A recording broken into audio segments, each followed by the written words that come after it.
Hi, welcome back to the Waardenburg Family Farm with Don and Brenda. In case you can't tell, we're not on the farm. Come and join us for an adventure.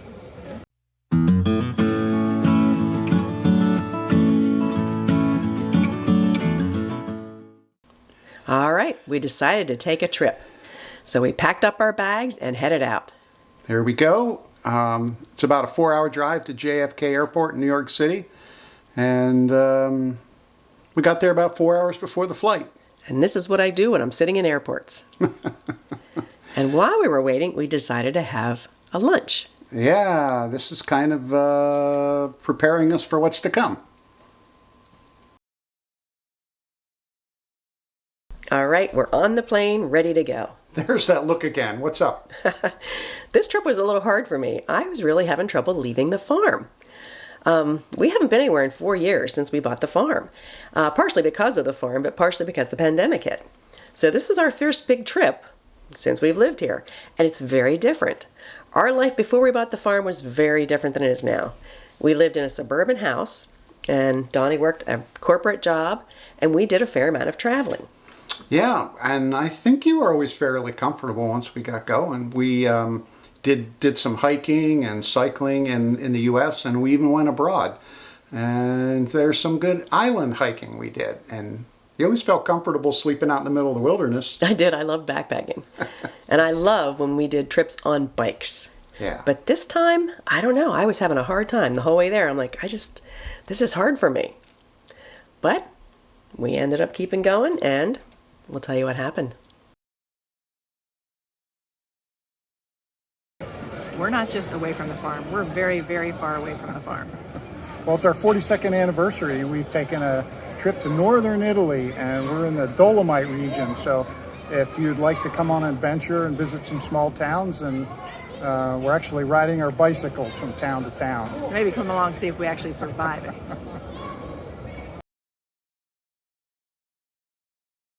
Well, as far as biking, in Italy and most of Europe, it's a lot more common than in the States. There are bikes everywhere.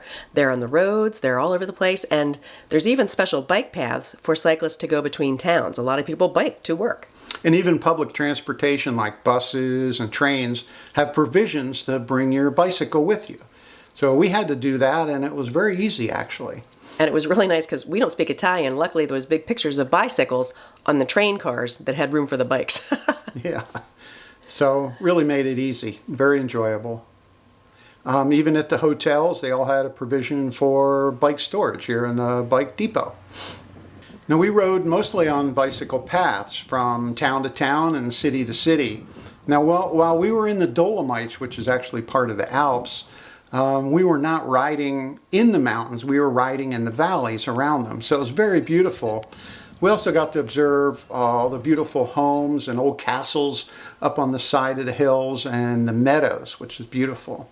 And occasionally we had occasion to ride through the woods, and this path happened to be not paved. Most of them were. There were a few that were gravel, and it wasn't ideal because we were on road bikes, but we did fine on them. Yeah, we discovered over the last 5 years most folks are using these e-bikes now with fat tires, which would have been a little easier on the gravel trails. It would have been. And then occasionally we passed some cows, which made us homesick. Yeah, we loved the little farms and the outbuildings and the cows. Made us miss the farm even more. We even saw some cornfields.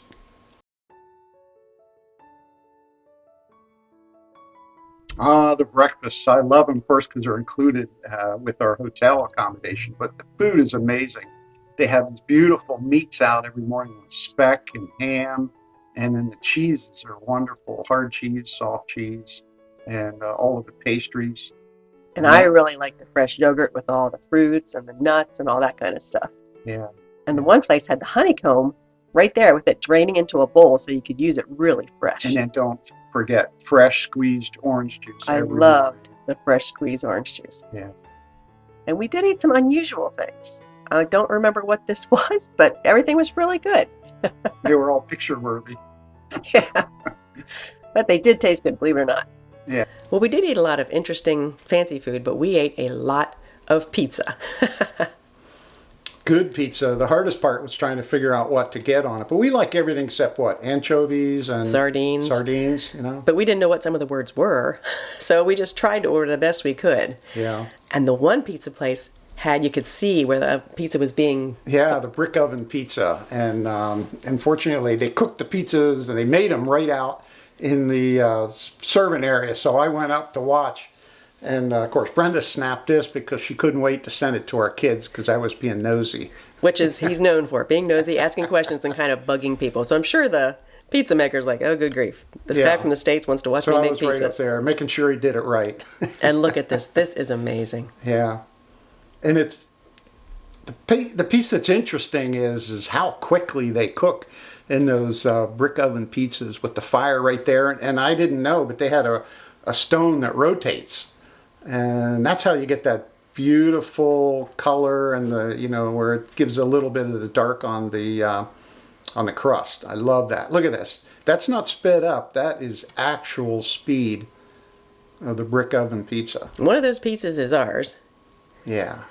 And here's our pizza. Don't ask me what was on it. But it was really good. It was very good. Amazing.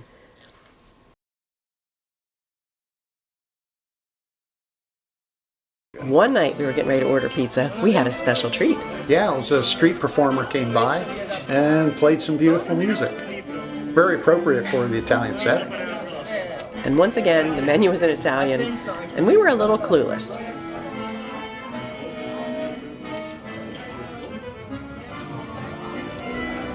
But that pizza that night was really good too. Now we can tell that's cheese and basil, but I'm not sure what else was on there. Now another day, we went for lunch to a little cafe on the street and had another pizza. Now, I'm not sure what was on that one either. But I'll tell you one thing. By the end of the week, we were actually getting really tired of pizza. Okay, fortunately, pizza wasn't the only thing they had on the menu. Again, this is in northern Italy, and we were up close to the border of Austria.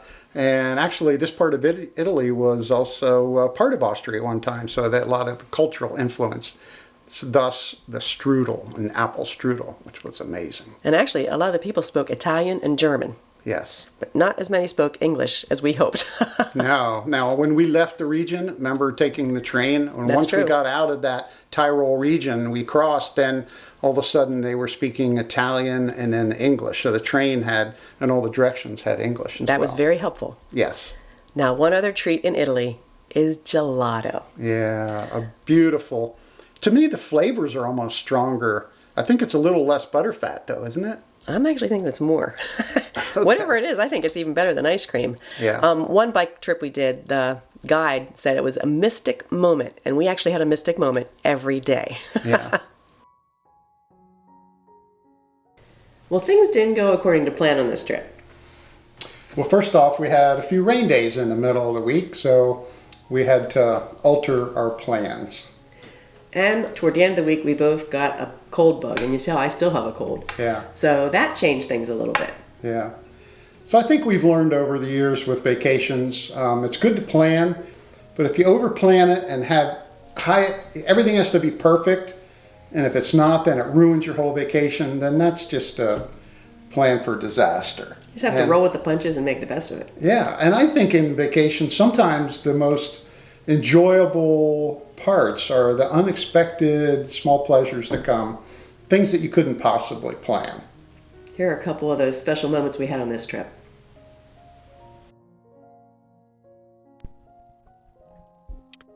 Okay, this is one of the unplanned moments. We had some rain in the morning and we couldn't ride, so we decided to take the cable car up the mountain. And it turned out to be a really delightful day. So what do you think about the cable car? Pretty cool. We're going up the mountain the easy way. Yeah.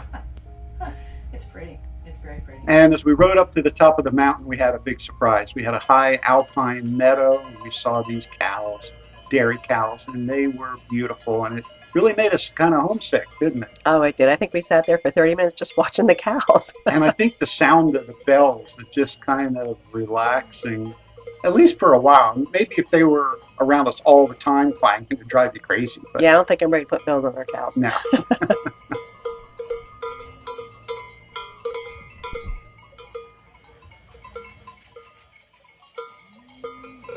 And then on the way back down the mountain, we had a beautiful surprise. Look at that rainbow there. And it was a peaceful, beautiful moment, wasn't It it? really was. It was Yeah. special. So it was a totally unplanned day, and it was very enjoyable.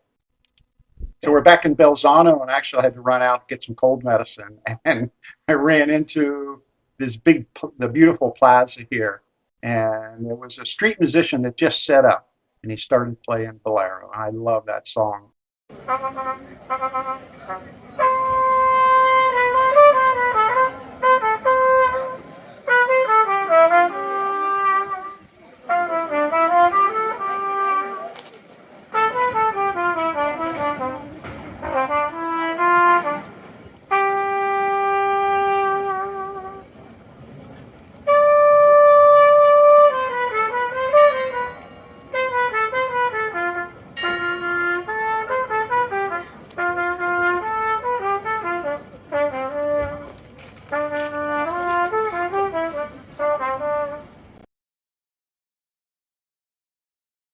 Well, we saw lots of agriculture. We saw family farms naturally, and then in the big valleys, we saw the more commercial agriculture.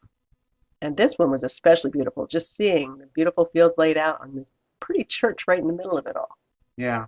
And we saw a lot of different techniques for growing, and we were surprised to see the more modern techniques for growing apples on the espalier, growing them on wire. Yeah, because you may not have known, Italy's known for growing grapes, but they grow a ton of apples. Yeah. It's funny, the further north we were, we saw a lot of apples, and then we came the train south before we were going to take our flight home. We saw more and more of the grapes. You can see a lot of the red grapes and some white.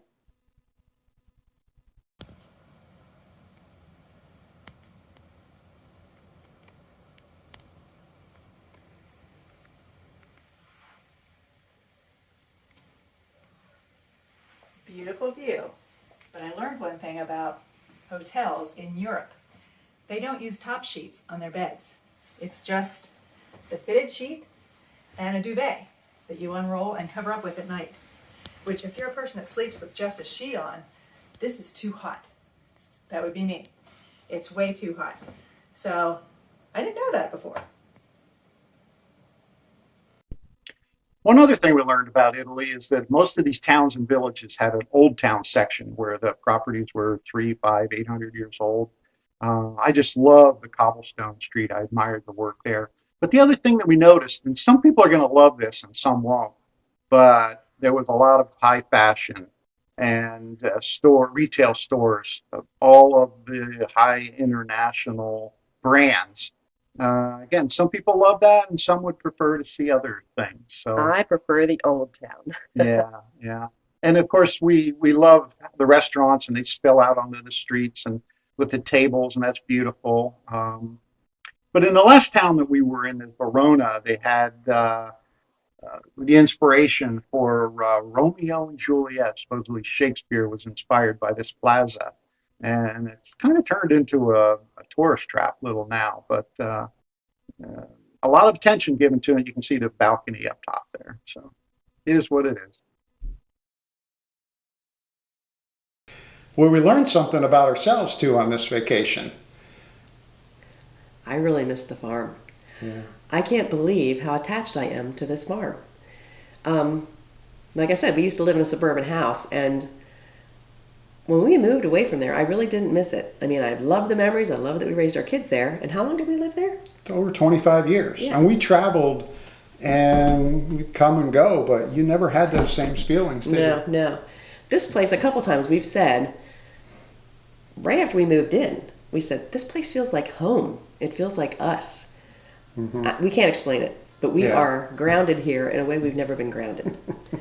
And one of the good things about traveling always is returning home. And remember when you had your cold and we were traveling home, and it was a lot, Looking the to be time on a plane for all change, those an hours. hour, 9 hours of flights. I said I wanted to be Dorothy from Wizard of Oz with her little red shoes, clicking her heels together saying, there's no place like home. And just Yeah.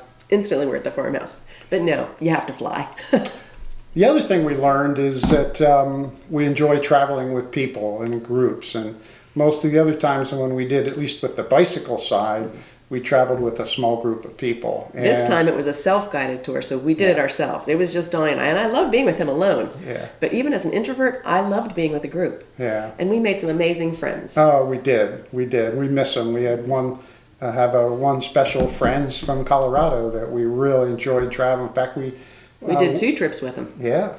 and we missed you very much, Kurt Yep. and Donna. Yep. It wasn't the same without you. No. But that's something that when you travel, you first you're attracted to the scenery and the food maybe and the other, but ultimately in the end, it's the people of the region and the people that you're with that makes the quality of the vacation. And people are the most interesting things. So, okay, so we're back from the vacation. So what's next? First on your list is to whitewash the root cellar. That is That's at right. the top of the list because I have stuff that needs to go into the root cellar. And I have about 25 gallons of tomatoes that I've frozen over the year, over the season, that I have to turn into like sauce, pizza sauce, I don't know, all kinds of stuff. So I have a lot of canning and cooking ahead of me. Yeah, and it's great because it's just autumn now on the farm. Absolutely the best season of the year. All the produce and the weather's great. Looking forward to a beautiful fall. Yeah, we are. So thanks for joining us on our Italian adventure, and we will see you in the next video on the farm. Bye-bye. Bye-bye.